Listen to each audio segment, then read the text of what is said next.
Once a group of tourists were going through a beautiful village and they found an old man, and one of the tourists asked him, is there any great man born here? The old man just smiled and said, no, only babies.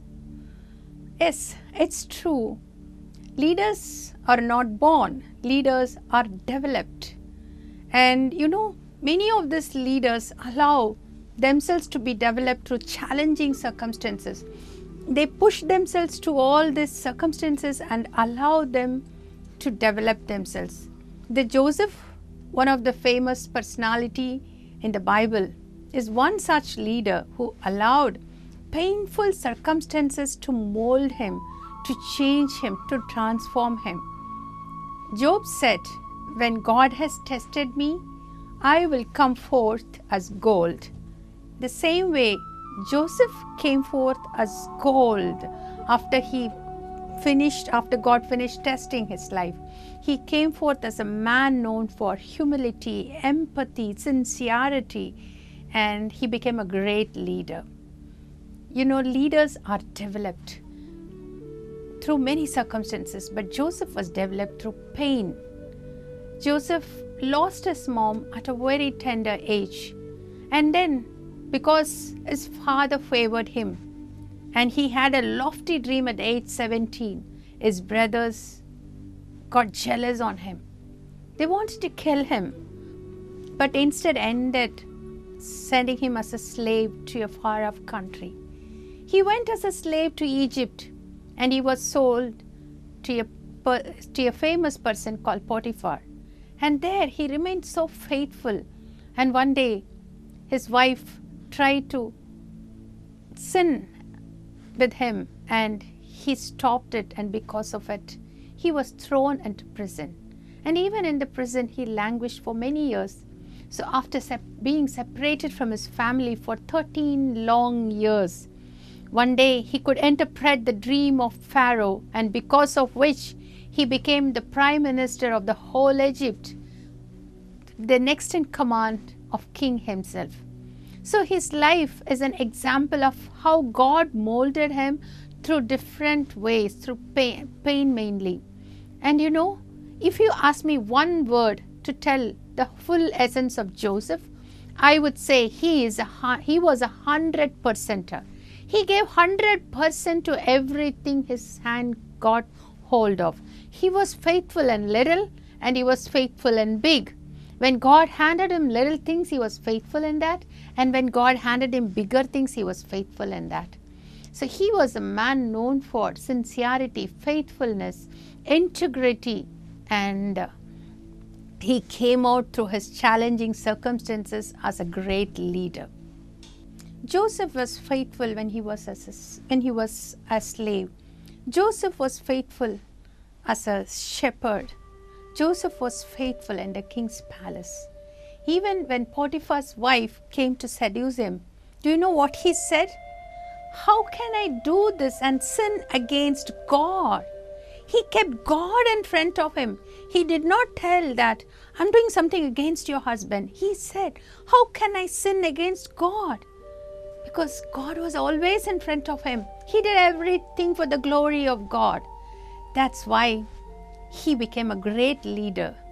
If you give your life 100%, everything what your hand touches, you will be a faithful person and people will be able to see a perfect ambassador of Christ in you. If you are a mediocre, you will not be able to represent Christ properly. That's why you should know in everything what you do, do your best and do it for the glory of God. When you do everything, little thing or bigger thing for the glory of God, you give glory to God. For that there is a key to it. Many people, if you ask, they will know what they are doing, but only few people know why they are doing and how they are doing. Its most important thing is why, what is the motive behind it? Your motive should be whatever I do it with passion. I do it with excellence because I do it for the glory of God. And how I do? That is, I'll do everything with faithfulness, with excellence, because I represent God in my marketplace, in the marketplace, in my workplace. then you will become 100%er. You will do little things as though they are great things. You know, Blaise Pascal, the 17th century scientist who made significant contribution in the field of science and mathematics, wrote a beautiful poem. God, help me to do little things as though they are big, because I do it in your name.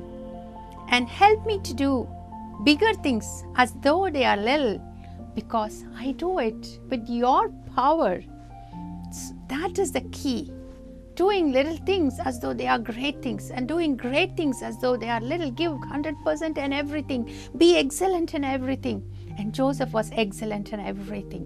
Whatever his hand touched, he was favored by God. Bible says again and again that God was with him. In every time, even when he was in prison, Bible says God was with him. When he was seduced, God was with him. When he was put into the pit, God was with him. And because of which he could go through the pain easily. You know, pain is not evil until it captures us. And somebody said, it's easy to preach others about pain when somebody else is experiencing pain.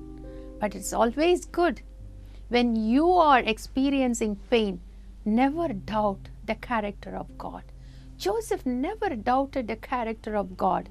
That's why God was with him all the time throughout his pain. And you know, through it all, he made his way, and he came and he rose up to the position of the prime minister, the superior who controls and who has every power in his hands. And you know, God gave him the strategy of how to do the things. He made people to collect grains during the period of increase. Slowly for those period he collected, and those grains helped many people, Egyptians and neighboring cities, to endure during the period of famine. So that is the power of strategy which he got by being closer to God. You know, David was also known for a man of, he was a man of full of empathy. You know, when his brothers put him in that pit, and after 13 long years when they met him back, he did not scold them. He did not even get angry with them. He said, God, you did it for evil, but God turned it everything for good. He just turned his life back and saw the hand of God. He understood that God did all these things for a better good, for a better thing, and he brought him through it all. He had something, I achieved something higher through all this pain. So he never associated the reason towards his brothers. He associated everything to God. He kept God in front of him in all the things. He had that long-term perspective. He did not have a short-term perspective. He did not see the tactical, that smaller one.